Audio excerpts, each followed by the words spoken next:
Charles Spurgeon foi um pregador batista reformado, nascido em Kelvedon, na Inglaterra. A sua pregação cativava as pessoas. A sua facilidade em expor o texto e aplicar lhe deram o título de O Príncipe dos Pregadores e o Último dos Puritanos. Ele se converteu ao cristianismo no dia 6 de janeiro de 1850, aos 15 anos de idade. Ele passou por um período onde ele tinha muitas dúvidas e amarguras. Ele entendeu a gravidade de seus pecados. Ele não se considerava um cristão verdadeiro, mesmo sendo criado em uma família religiosa que vivia segundo as doutrinas puritanas. Em janeiro de 1850, ele tinha como objetivo ir em uma reunião em uma igreja no período da manhã. A intenção dele, na verdade, era de encontrar em sua alma paz, porque a tristeza estava tomando conta de todo o seu interior. Então, ele decidiu procurar uma igreja congregacional. Mas, devido à forte nevasca, ele acabou se abrigando em uma igreja metodista. E um homem começou a pregar de uma forma bem simples, mas as palavras daquele homem transformaram completamente a vida de Spurgeon. O pregador começou a ler um texto que estava em Isaías, capítulo 45, versículo 22. Olhai para mim e sereis salvos, vós todos os termos da terra. Aquela simples mensagem mudou o interior de Spurgeon. E ele começou a olhar para Cristo com fé e amor. E então Deus começou a usar Spurgeon de uma forma totalmente extraordinária. Spurgeon começou a distribuir folhetos nas ruas e a ensinar a Bíblia na escola dominical para as crianças. E sabe o que é mais impressionante? É que aos 16 anos de idade, ele pregou seu primeiro sermão. E no ano seguinte, tornou-se pastor de uma igreja batista lá na Inglaterra. Em 1854, quando Spurgeon tinha 20 anos, foi chamado para ser pastor na capela de New Park Street, em Londres, que mais tarde iria se chamar Tabernáculo Metropolitano. Spurgeon sempre gostou de ler vários livros, mas um livro lhe chamou a atenção. Foi O Peregrino, de John Bunyan. Esse livro marcou o resto de sua vida. Ele também leu da biblioteca de seu avô muitas obras dos puritanos, como Richard Baxter e John Owen. Essas referências ajudou ele em sua jornada. No início de seu ministério, ele pregava no Tabernáculo Metropolitano em Londres, mas não havia muitas pessoas para ouvir os seus sermões. Porém, depois de alguns anos, ele pregou para mais de 10 mil pessoas. Spurgeon causou muita agitação em Londres. Alguns o criticaram pelo seu estilo de pregação. Eles diziam que era algo teatral ou muito caipira. Muitas pessoas não gostavam de suas pregações, talvez pelo modo de agir ou falar.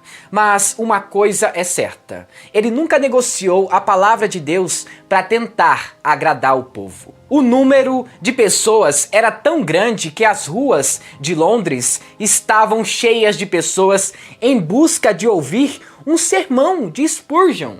Ele pregava em vários lugares, inclusive ele chegava a pregar em torno de 8 a 12 vezes por semana em diversos lugares. Em uma de suas biografias, relata que ele pregou para mais de 26 mil pessoas. E esse sermão durou mais de 2 horas. What I love about Spurgeon is he is the undisputed prince of preachers.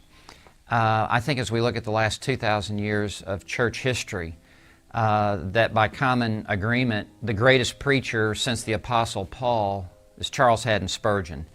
So right there, I think anyone who is a preacher, anyone who's thinking about being a preacher, you are drawn to Charles Haddon Spurgeon.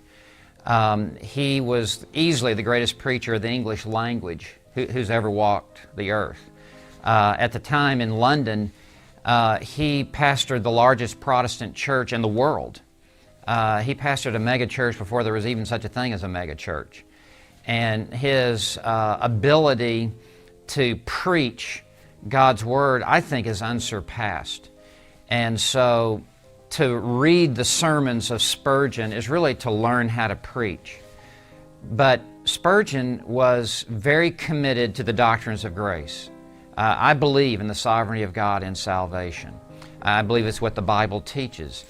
And Calvin believed it in the very core of his being, that salvation is of the Lord. And yet at the same time, Spurgeon was fervently evangelistic. He not only preached the gospel, but here is where so many today, I think, pull up short. There are many who are reformed in their understanding of salvation, and they may even articulate the gospel, but they rarely, if ever, call for the verdict in the heart of the listener and use every proper rhetorical skill to persuade lost sinners to commit their life to Jesus Christ. And Spurgeon, who said, "My only mentor in ministry is George Whitefield, who is the greatest evangelist that the church has ever known." I do not believe that any one pastor has stood in one pulpit and been an evangelistic preacher of the Word of God like Charles Haddon Spurgeon. So what we learn in Spurgeon is how to preach the gospel of Jesus Christ. And again, there's a lot of talk today about being gospel-centered and gospel-driven and gospel-exalting, etc., Christ-centered, etc. But rarely do these men actually persuade and reason and have a free offer of the gospel and say, as Spurgeon did, the very words of Christ, "Enter by the narrow gate. Come unto me, all you who are weary and heavy laden."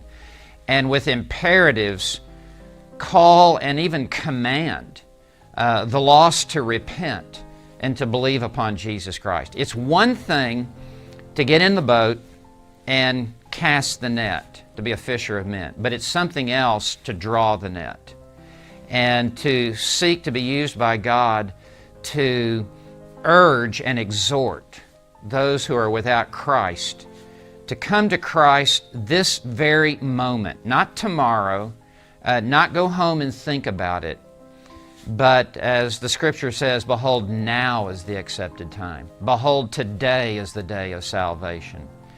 With a sense of immediacy, that those who are under the sound of the gospel this very moment would within their hearts make a decisive commitment to Jesus Christ and to come to Him by faith.